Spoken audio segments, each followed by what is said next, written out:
1. The Lost Laugh. The small town of Willowbrook had always been known for its annual carnival. It was a tradition that spanned generations, with grandparents sharing tales of their own carnival adventures to wide-eyed youngsters. But one story stood out among the rest. The tale of Giggles, the clown. Giggles wasn't just any clown. He was a legend, with a cheery red nose, oversized shoes, and a laughter that was so infectious, it resonated throughout the carnival grounds. Children would run from all corners just to see him perform. But as the years went by, newer, younger clowns joined the carnival, and Giggles, feeling the weight of age, slowly faded into the background. Then, one year, Giggles simply vanished. No one knew where he went or why he left. The carnival felt eerily silent without his laughter echoing through the air. As decades passed, his story became just another carnival legend, told around campfires and in hushed tones. Fast forward to the present day.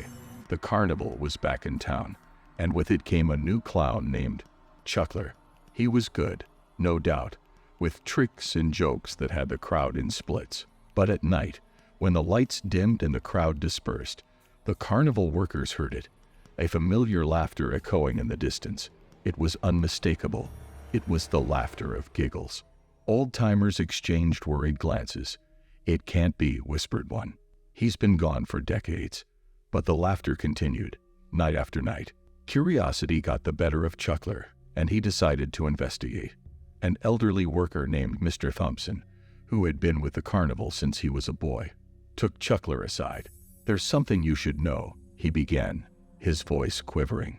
He spoke of the funhouse, a place Giggles loved. Deep within it was a secret room where Giggles kept his props, costumes, and memories.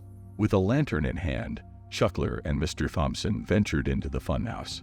They navigated through the maze of mirrors and finally stumbled upon a hidden door. Pushing it open, they were met with a sight that sent chills down their spines. The room was filled with old photographs of Giggles, newspaper clippings, and a diary. Chuckler picked up the diary. Its pages yellowed with age. It detailed Giggles' growing resentment towards the younger clowns, his desperation to remain the star attraction, and a final entry that read, "If I can't be the heart of the carnival in life, I will be in death."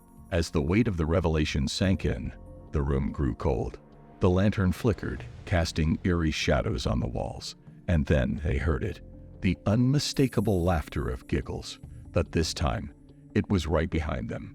Chuckler turned around, his heart racing. There was no one there, but as he looked into a dusty mirror, he saw not his reflection but that of Giggles, his eyes hollow, his grin wide.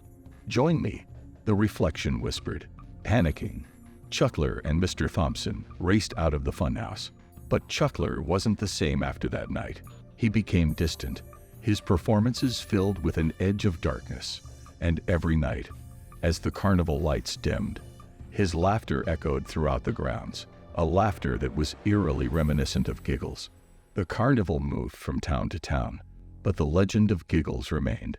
Some say he found a way to bind his spirit to the carnival, ensuring he would forever be its star attraction. Others believe he simply passed on his legacy to Chuckler. But one thing was for certain: the laughter of Giggles, once the heart and soul of the carnival, would never truly die. 2. The Carousel's last ride. The town of Eldridge had its fair share of ghost stories, but none as haunting as the tale of the abandoned carnival grounds. Overgrown with weeds, and with its structures slowly decaying, the place was a relic of a bygone era. But its most iconic feature was the Grand Carousel, its once vibrant colors now faded and chipped. Legend had it that the Carousel was cursed. It was said that on moonlit nights it would come to life, its haunting melody echoing through the stillness, and those brave or foolish enough to ride it at midnight were never seen again. Teenagers, always looking for a thrill, often dared each other to spend a night at the old grounds. Most tales were of eerie silences and the occasional rustling of leaves. But things changed when Jake, a brash 17-year-old, accepted the dare. Armed with a flashlight and a sleeping bag, Jake set up camp near the Carousel. As midnight approached, he laughed off the legends, chalking them up to mere town folklore. But as the clock struck 12, a chilling wind blew, and to Jake's disbelief, the carousel began to turn. Its lights flickered on, casting an otherworldly glow. The haunting tune of the carousel played, beckoning Jake. Drawn to it, he hesitated for a moment before climbing aboard, choosing a majestic stallion to ride. As the carousel picked up speed, ghostly apparitions of children began to appear. They laughed and pointed, their eyes hollow, their faces expressionless. Jake, now gripped with fear, tried to jump off, but he was held in place, bound to the stallion by an unseen force. The night wore on, and as dawn approached, the carousel began to slow. The ghostly children faded away, and the music came to a haunting stop. Jake was nowhere to be seen. All that remained was a single sneaker, lying on the ground next to the stallion he had chosen. The news of Jake's disappearance spread like wildfire. The town was in shock, and the legend of the cursed carousel grew. Parents warned their children to stay away, and the grounds became even more feared. A year passed, and on the anniversary of Jake's disappearance, a group of his friends, led by his younger sister, Lily, decided to hold a vigil at the carnival grounds. They lit candles and shared memories of Jake, tears flowing freely. As midnight approached, Lily, driven by a mix of grief and determination, approached the carousel. She whispered a prayer and placed a locket, a gift from Jake, on the stallion he had ridden. The wind picked up, and once again, the carousel sprang to life. But this time, it was different. The ghostly children did not appear. Instead, a solitary figure rode the stallion, Jake. He looked at Lily, sadness in his eyes, and mouthed a silent goodbye. As dawn broke, the carousel came to a stop. Jake was gone, but the locket Lily had placed was now open, revealing a picture of the siblings together. A note was tucked inside, written in Jake's handwriting. Protect the next. Lily, realizing the gravity of her brother's message, led a campaign to dismantle the cursed carousel. With the town's support, it was taken apart, ensuring no one else would suffer Jake's fate. The carnival grounds remained abandoned, but the legend of the carousel lived on. It served as a grim reminder of the thin line between curiosity and danger. And while Jake was never found, his memory lived on, a guardian angel protecting the town from the shadows of its past. 3. Behind the Mask. The traveling carnival was the highlight of the year for the residents of Dunbridge. With its vibrant colors, thrilling rides, and enticing games, it promised an escape from the mundane. But that year, there was a new attraction that had everyone talking. The masked fortune teller. Her tent was draped in deep purples and golds with a sign that read, "Discover your future if you dare." Inside, the atmosphere was thick with incense, and at the center sat the fortune teller, her face obscured by a beautifully crafted mask. Word spread quickly about her eerily accurate predictions. People were both fascinated and terrified by her uncanny ability to reveal their deepest secrets and foretell events that hadn't yet occurred. But as the days went by, some observant visitors noticed something unsettling. The mask she wore bore a striking resemblance to those who had gone missing in the previous towns the carnival had visited. Sarah, a local journalist with a penchant for mysteries, decided to investigate. She booked a session with the masked fortune teller, hoping to get a closer look at the mask. As she sat across from the enigmatic figure, she felt a chill run down her spine. The eyes behind the mask seemed to pierce her very soul.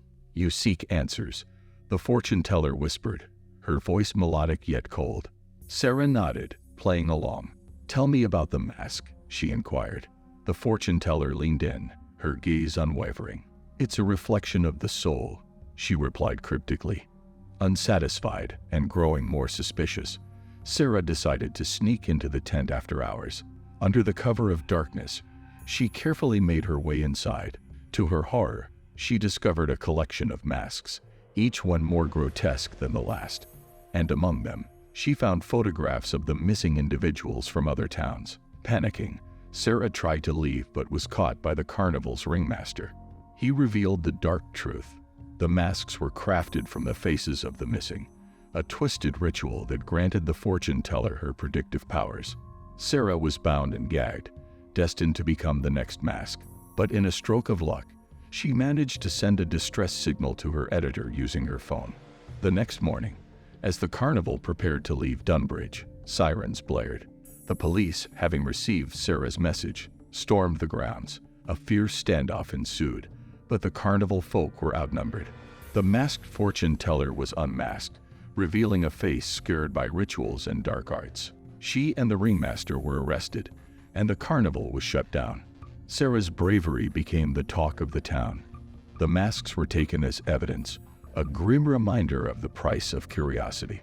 The missing individuals were mourned, their memories honored by their loved ones. Dunbridge slowly returned to normal, but the events of that fateful carnival left a lasting impact. Parents held their children a little tighter, and the community became more vigilant. The tale of the masked fortune teller became a cautionary tale, a lesson in the dangers of the unknown. And while the carnival's allure faded, the bonds of the Dunbridge community grew stronger, united by a shared experience and a determination to protect their own. 4. The silent scream. In the bustling carnival of Larkspur, amidst the cacophony of laughter, music, and the clatter of rides, stood a tent unlike any other. Its banner read, "The Silent Woman, make her speak if you can." Intrigued visitors would enter, only to find a woman, elegantly dressed, seated on a pedestal. She was the epitome of stillness, never speaking, never crying, never showing a hint of emotion. Visitors tried everything, telling jokes, sharing sad stories, even attempting to startle her. But she remained unmoved, her gaze distant. The challenge became a sensation, with people coming from neighboring towns to try their luck. But for young journalist Leo, there was more to the story. He couldn't shake off the feeling that the silent woman's act wasn't voluntary. Determined to uncover the truth, he began digging into her past. His research led him to a startling discovery. The silent woman was once known as Eliza, a vocal activist who had campaigned against the carnival's mistreatment of its workers. She had been a thorn in the side of the carnival's owner, Mr. Grimes, always rallying workers and demanding better conditions. Realizing the depth of the mystery, Leo decided to sneak into the tent one night. There he found Eliza, still in her silent state. But this time, he noticed something, a faint scar on her neck, almost invisible to the untrained eye. As he leaned in to inspect, Eliza's eyes met his, filled with a silent plea. Leo understood. She had been silenced, not by choice, but by force. The scar was evidence of a procedure, one that had taken away her voice, turning her protest into a sideshow attraction. Suddenly, the tent flaps rustled. Mr. Grimes entered, a sinister grin on his face. "Impressive detective work," he sneered, cornering Leo. "But you won't be sharing this story."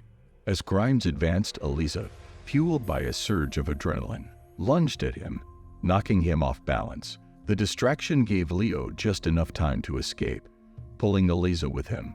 The next morning, Larkspur was abuzz with the news. Leo's expose on the carnival's dark secret made headlines. The townspeople, horrified by the revelation, rallied together, demanding justice for Eliza and the other mistreated workers. Grimes, realizing his empire was crumbling, attempted to flee but was apprehended by the police.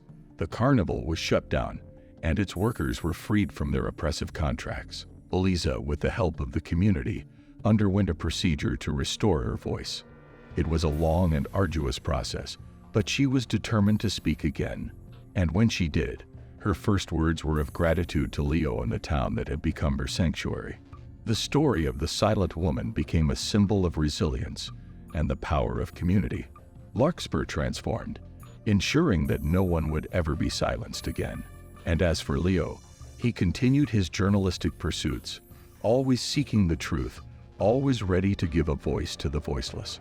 But his bond with Eliza remained special, a testament to the fact that sometimes the loudest screams are the silent ones. 5. Whispers in the Funhouse. The carnival had always been a source of joy for the children of Meadowville. The games, the cotton candy, the thrilling rides. It was a world of wonder. But that year, the funhouse became the talk of the town, and not for the right reasons. Children would enter the funhouse with excitement, but they'd exit with a distant look in their eyes, whispering about the man in the mirrors. Parents brushed it off as imagination run wild, until young Timmy, with tears in his eyes, spoke of a man's reflection who told him secrets no one else knew. Alarmed, Martha, a concerned mother, decided to investigate. Armed with a flashlight, she entered the funhouse. The distorted mirrors played tricks on the eyes, but as she ventured deeper, she came across a mirror that stood out. Its frame was ornate, and the glass seemed to ripple like water. As she approached, the reflection shifted, revealing not her own face, but that of her deceased husband, Robert, who had once been a carnival worker. His eyes were filled with sadness as he whispered, "They wronged me, Martha. They trapped me here." Shaken, Martha fled the funhouse, determined to uncover the truth. She rallied the townsfolk, sharing her chilling encounter. Old Mrs. Higgins, the town's historian, revealed a dark chapter in Meadowville's history. Years ago, several carnival workers had mysteriously disappeared, their fates unknown. Rumors spoke of a pact with dark forces made by the carnival's owner to ensure the carnival's success. The town, realizing the gravity of the situation, decided to dismantle the funhouse. As each mirror was removed, spirits of the trapped workers were released, their ethereal forms expressing gratitude before fading away. But the final confrontation was with the carnival owner. As the last mirror, the ornate one, was about to be shattered, he appeared, desperate to protect his dark secret. A struggle ensued, culminating in the mirror being broken, releasing Robert's spirit. The carnival owner, now powerless, was banished from Meadowville, his dark legacy exposed. The carnival grounds were purified, and a memorial was erected in honor of the lost workers. Every year, on the anniversary of the funhouse's dismantling, the town would gather, lighting candles and sharing stories, ensuring that the memories of the trapped souls would never be forgotten. Martha, with her children by her side, would often visit the memorial, leaving flowers for Robert. The whispers in the funhouse had been silenced, but the echoes of the past remained, a reminder of the sacrifices made and the importance of standing together as a community. Don't forget to like the video and subscribe to the Dark Tales Unleashed channel for more such content.